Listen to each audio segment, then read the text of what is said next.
A warm welcome back to the History Show here on Uxbridge FM.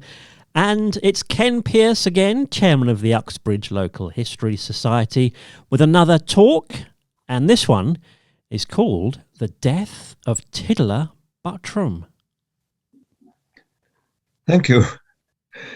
It sometimes happens that a sportsman dies as a result of injuries received on the playing field. And the event generally creates a deal of comment. Such a happening took place in this area in 1913, but the public reaction seems to have been very much greater than one would have expected. The player in question was Alf Buttrum, Buttrum, son of a local builder, William Buttrum, whose premises in Hillingdon village are now A.V. Smith and Sons, the undertakers.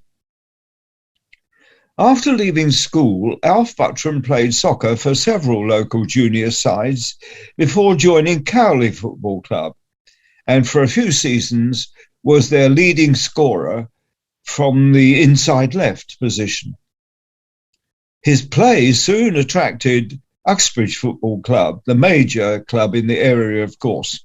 And in 1908, he joined the Reds, who were then playing on the Hillingdon House estate, later RAF Uxbridge, and competed in the Great Western Suburban League. Alf was an immediate success.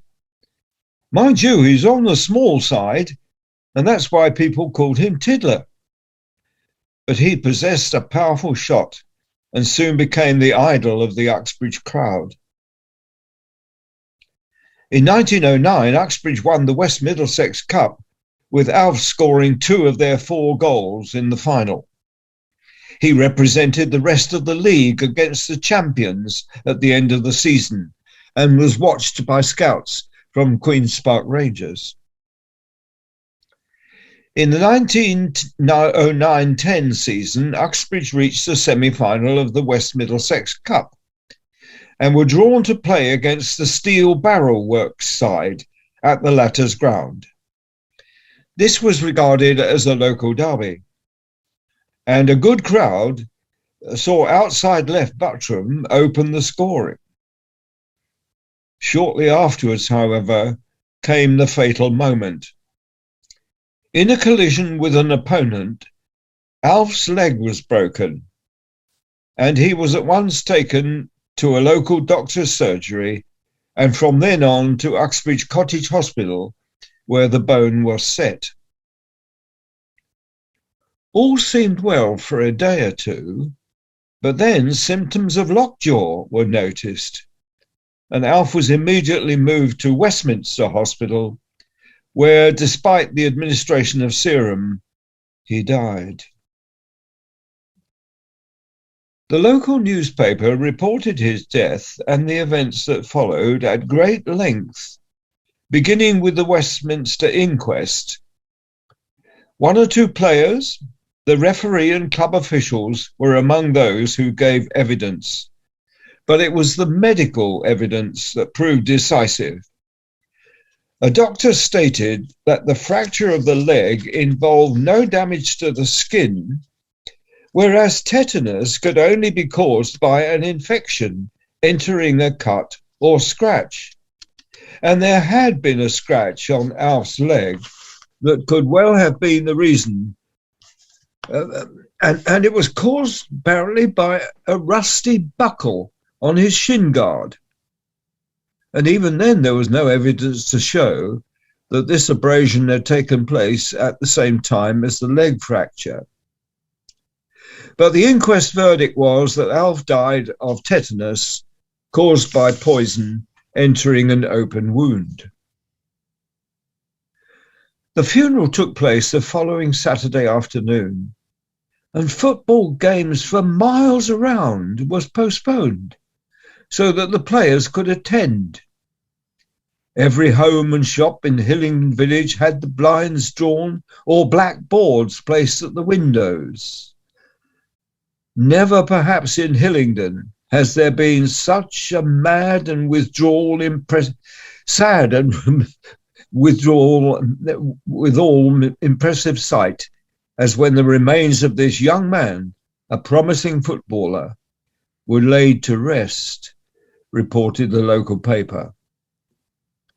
Footballers from Middlesex and South Bucks lined up between the deceased's home and the churchyard as the coffin, borne by 4 Uxbridge players, was carried through their ranks in complete silence into the church. The aged vicar, Prebendary Harvey, conducted the service, his voice faltering from time to time with evident emotion. At the interment in Hillingdon Cemetery, I quote, "Many of the footballers who show not the slightest fear on the field were sobbing like little children." Nor was this the end. Tributes flooded in from a wide area, and in the spirit of Edwardian times, someone wrote a long poem about Alf. It ended, "Ne'er more will he hear the cheering of the crowds the play ruled fast. Yet though he's past all hearing, he has reached the goal at last."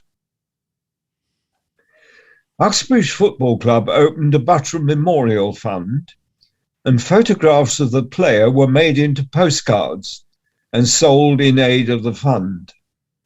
A few enthusiasts even tried to sell these cards at the 1910 Cup final, only to have their stock confiscated by the police because they had no vendor's permit. Fortunately, the cards were returned in time for the game played in aid of the fund between Uxbridge and a side sent down by Brentford FC. But what was it that made the death of Tiddler Buttrum such a noteworthy event, so that for a long time afterwards, local people would still talk about it? In my view, these happenings can only be adequately explained by the character of Alf himself. Local crowds soon taken to this tiny, curly-headed 23-year-old, and he was certainly the darling of the Uxbridge supporters. From all events, his sportsmanship was outstanding and his sense of humour remarkably keen. He was even-tempered, always gave of his best, and always came up smiling. There is no doubt that Alf Buttrum's death is one of the sad but notable events in the story of Uxbridge Football Club. Thanks, Ken. Another story from the archives. Thank you very much.